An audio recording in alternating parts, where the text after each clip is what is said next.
கிறிஸ்து சுவிசேஷ ஆலயத்திலிருந்து 5 நிமிட தியானம், தினம் ஒரு வேத வசனத்திற்கு உங்களை அன்போடு கூட வரவேற்கிறேன். இன்றைக்கு நாம் தியானிக்கும்படியான வேத வசனம் 51 சங்கீதம் 17 வசனம்.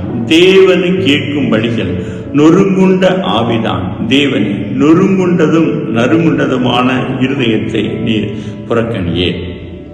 மனுஷனோ முகத்தை பார்க்கிறான், கர்த்தரோ இருதயத்தை பார்க்கிற தேவன். மனுஷன் முகத்தை பார்த்து அவன் மலர்ச்சியாக இருக்கும் பொழுது, சந்தோஷமாய் இருக்கும் பொழுது, நம்மை குறித்து அவன் மிகுந்த சந்தோஷமாய் இருக்கிறான் என்று நாம் நினைக்கலாம். ஆனால் இருதயத்தில் அவன் என்ன எண்ணுகிறான் என்பதை நாம் அறியோம். ஆனால் தேவன கர்த்தர் நம்முடைய இருதயத்தை பார்க்கிறவராய் இருக்கிறார். நம்முடைய இருதயம் எப்படிப்பட்டதாய் இருக்கிறது? கர்த்தர் நொறுங்குண்டதுமான இருதயத்தை அவர் புறக்கணிப்பதே இல்லை. 1 சாமுவேல் 1 10 நாம் இப்படியாய் வாசிக்கிறோம். அன்னாள் போய் மனம் கசந்து மிகவும் அழுது கர்த்தரை நோக்கி விண்ணப்பம் பண்ணி, சேனைகளின் கர்த்தாவே, தேவரீர் அடியானின் சிறுமியை கண்ணோக்கி பார்த்து உம்முடைய அடியாளை மறவாமல் நினைத்தள்ளி உமது அடியாளுக்கு ஒரு ஆண் பிள்ளையை கொடுத்தால் அவன் உயிரோடு இருக்கும் சகல நாளும் நான் அவனை கர்த்தருக்கு ஒப்புக் கொடுப்பேன். அவன் தலையின் மேல் சவரன் கத்தி படுவதில்லை என்று ஒரு பொருத்தனை பண்ணினாள். பொருத்தனை பண்ணின அன்னாள் கர்த்தரை நம்பினார்கள், கர்த்தரிடத்தில் ஜெபித்தார்கள், கர்த்தரிடத்தில் தன்னுடைய பாரத்தை இறக்கி வைத்தார்கள், கர்த்தரிடத்தில் விண்ணப்பித்தார்கள். 15 வசனம் சொல்லுகிறது, அன்னாள் தன்னுடைய இருதயத்தில் இருந்த எல்லாவற்றையும் அவருடைய சந்நிதியில, தன்னுடைய இருதயத்தில் இருந்த எல்லாவற்றையும் ஊற்றிவிட்டாள் என்று வேதவசனம் சொல்லுகிறது. அப்ப கர்த்தரிடத்தில் நம்முடைய இருதயத்தை ஊற்றி விடுவோம் என்று சொன்னால், தேவன் நிச்சயமாக நம்முடைய இருதயத்தினுடைய எண்ணங்களை அறிந்து தேவன் நிச்சயமாக விடுதலையாக்கக்கூடிய நல்ல ஆண்டவராய் இருக்கிறார். 1 சாமுவேல் 1 19 வசனம் சொல்லுகிறது, அவர்கள் அதிகாலையில் எழுந்து கர்த்தரை பணிந்து கொண்டு ராமாவில் இருக்கிற தங்கள் வீட்டுக்கு திரும்பி போனார்கள். எல்கானா தன் மனைவி ஆகிய அன்னாளை அறிந்தான், கர்த்தர் அவளை நினைத்தள்ளினார்.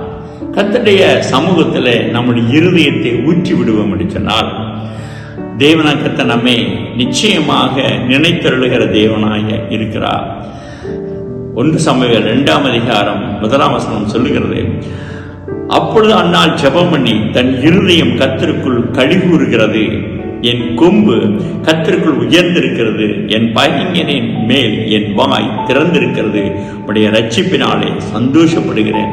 கர்த்தரை போல பரிசுத்தம் உள்ளவர் இல்லை, உம்மை அல்லாமல் வேறொருவரும் இல்லை, எங்கள் தேவனை போல ஒரு கண்மலையும் இல்லை என்று சொல்லி கர்த்தரை குறித்து அவர்கள் பாடுகிற பாட்டு மிகவும் சந்தோஷமான ஒரு பாட்டாக இருக்கிறது. அது மாத்திரமல்ல, கர்த்தரை குறித்து இப்படியா சொல்லுகிறார்கள். 6 வசனத்திலே, கர்த்தர் கொள்ளுகிறவரும் உயிர்ப்பிக்கிறவருமாய் இருக்கிறார், அவரே பாதாளத்தில் இறங்கும் அதிலிருந்து ஏற பண்ணுகிறவருமாய் இருக்கிறார் என்று சொல்லி சொல்வது மாத்திரமல்ல, 8 வசனத்திலே சொல்லப்பட்டிருக்கிறது, அவர் சிறியவனை புழுதியிலிருந்து எடுத்து எளியவனை குப்பையிலிருந்து உயர்த்துகிறார், அவர்களை பிரபுக்களோடு உட்காரவும் மகிமையுள்ள சிங்காசனத்தை சூழ்ந்தரிக்க பண்ணுகிறார், பூமியின் அஸ்திபாரங்கள் கர்த்தருடையவைகள், அவரே அவைகளின் மேல் பூச்சக்கரத்தை வைத்தார். ஆமென். கர்த்தர் தம்முடைய இருதயத்தை அறிந்து நம்மை நடத்துகிற நல்ல ஆண்டவராய் இருக்கிறார். நம்முடைய இருதயம் அவர்கள் கழிவுறும் என்று சொல்லி சொன்னார். நிச்சயமாக நம்மை ஒரு நாளும் தள்ளாத நல்ல ஆண்டவர் நித்திய வழியிலே நம்மை நடத்துவதற்கு வல்லமில்லவராய் இருக்கிறார்.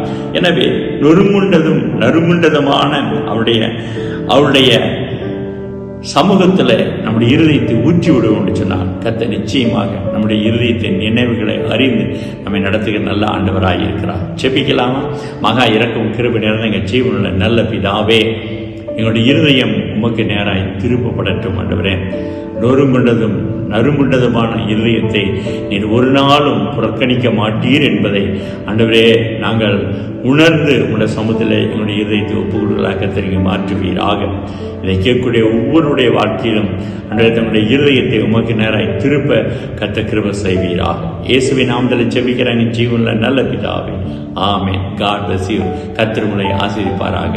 ஆமென்.